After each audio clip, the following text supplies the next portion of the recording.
और इसलिए आज मैंने निर्णय लिया है अपने पद से त्यागपत्र देने माननीय मुख्यमंत्री के पास। बहुत बहुत धन्यवाद। नमस्कार, मैं योगेश राणा।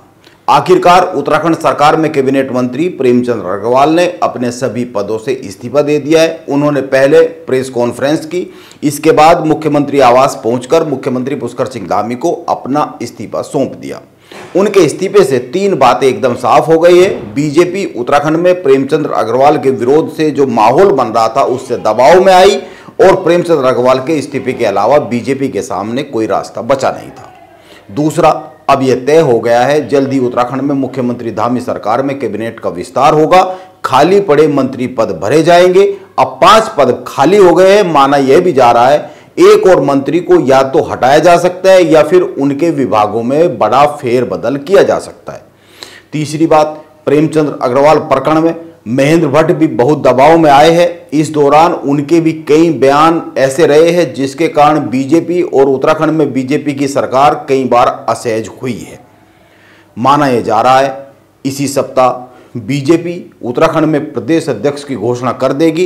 अब बड़ा सवाल यह है महेंद्र भट्ट की जगह पर किसको उत्तराखंड में पार्टी की कमान सौंपी जाएगी, क्योंकि अध्यक्ष की नियुक्ति के बाद ही मंत्रिमंडल का विस्तार होगा, यह माना जाना चाहिए। और माना यह भी जाना चाहिए, यह जो खबरें बार बार आती है महेंद्र भट्ट को ही आगे भी अध्यक्ष रखा जा सकता है, ऐसा लगता नहीं है, क्योंकि बीजेपी बिल्कुल भी नहीं चाहेगी वो इस प्रकरण की किसी भी छाया को निरंतर रखे, फिर कोई भी बात आगे कही जाए। प्रेमचंद अग्रवाल के इस्तीफे से एक बात और साफ हो गई है, उत्तराखंड में यह जो पहाड़ और मैदान, यह जो पहाड़ी और देसी, यह जो पहाड़ी मूल और गैर पहाड़ी मूल का नैरेटिव बन रहा था और कांग्रेस भी इसका राजनीतिक लाभ लेना चाह रही थी, बीजेपी इससे चिंता में आई है और समय रहते ही निर्णय ले लिया गया है।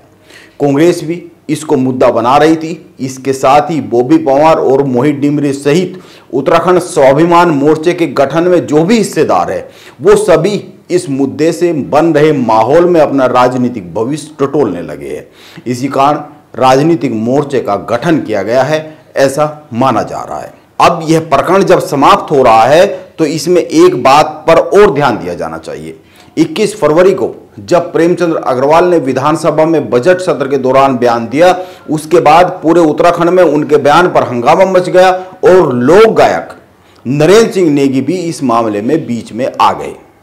उन्होंने प्रेमचंद अग्रवाल के विरोध में 6 मार्च को गैरसैंण में हुई पहाड़ी स्वाभिमान रैली में लोगों को पहुंचने का आह्वान किया।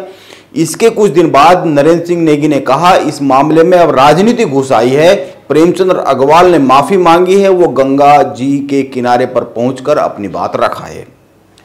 उसके बाद माना यह गया कि नरेंद्र सिंह नेगी इस मामले से एक तरफ हो रहे हैं। इसके बाद नरेंद्र सिंह नेगी इसी सप्ताह वाडिया इंस्टीट्यूट में जलवायु परिवर्तन को लेकर एक बड़ी संगोष्ठी का आयोजन हुआ। इस कार्यशाला के शुभारंभ अवसर पर मुख्यमंत्री पुष्कर सिंह धामी और लोक गायक नरेंद्र सिंह नेगी एक ही मंच पर साथ रहे। इसके बाद अब होली पर नरेंद्र सिंह नेगी ने प्रेमचंद अग्रवाल पर एक व्यंग्यात्मक होली गीत गा दिया जो कि बड़ा वायरल हो गया। बीजेपी कह रही थी यह जो प्रेमचंद अग्रवाल के विरोध की नाराजगी है उत्तराखंड में यह व्यक्तिगत है, यह बीजेपी के खिलाफ तो नहीं है। और कुछ ऐसा ही संदेश पिछले कुछ दिनों में लोक गायक नरेंद्र सिंह नेगी ने भी देने का काम किया है।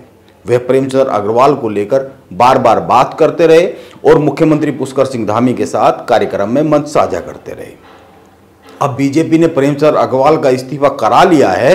हालांकि कांग्रेस का कहना है वो इस मुद्दे को शांत नहीं होने देगी। कांग्रेस के प्रदेश अध्यक्ष कान मेहरा और गणेश गोदियाल का बयान आया है, वो क्या कह रहे हैं इस पर बात करेंगे अगले वीडियो में। और क्यों कांग्रेस इस मामले को निरंतर रखना चाहती है, क्यों कांग्रेस को इसमें एक राजनीतिक नैरेटिव दिख रहा है, इस पर भी बात करेंगे। इसके अलावा और भी प्रेमचंद अग्रवाल के इस्तीफे से एक कहानी समाप्त होती दिख रही है, लेकिन बहुत सारी चीजें शुरू होती दिख रही है।